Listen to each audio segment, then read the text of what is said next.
കണ്ണൂർ ജില്ലയെ സംബന്ധിച്ചിടത്തോളം കണ്ണൂർ ലോക്സഭാ മണ്ഡലത്തെ സംബന്ധിച്ചിടത്തോളം K Sudhakaran sitting M P മത്സരിക്കുന്നു, എം പി ജയരാജൻ CPM ജില്ലാ സെക്രട്ടറി മത്സരിക്കുന്നു, ഒപ്പം C രഘുനാഥാണ് ഇന്ത്യയുടെ സ്ഥാനാർത്ഥി. എത്രത്തോളം ശക്തമായിരുന്നു തെരഞ്ഞെടുപ്പ് പ്രചാരണത്തിൻ്റെ ഓരോ ഘട്ടവും, ഒപ്പം ഏതൊക്കെ സ്ഥലങ്ങളിലാണ് മൂന്ന് മുന്നണികൾക്കും കുട്ടിക്കലാശത്തിൻ്റെ സ്ഥലം വേദി നിശ്ചയിച്ചിട്ടുള്ളതും?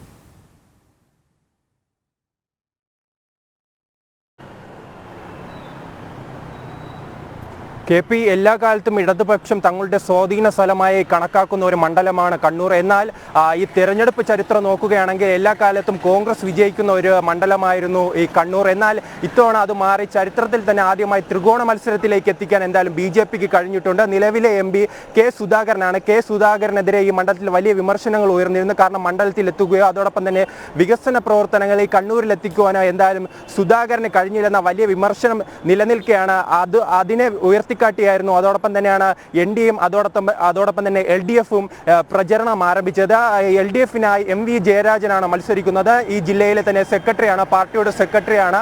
അതിനാൽ തന്നെ ഈ മണ്ഡലം പിടിച്ചെടുക്കാനാണ് LDFിന്റെ ശ്രമം. അതേസമയം കോൺഗ്രസിൽ നിന്നും എത്തിയ C രഘുനാഥാണ് BJPയിലെ സ്ഥാനാർത്ഥി.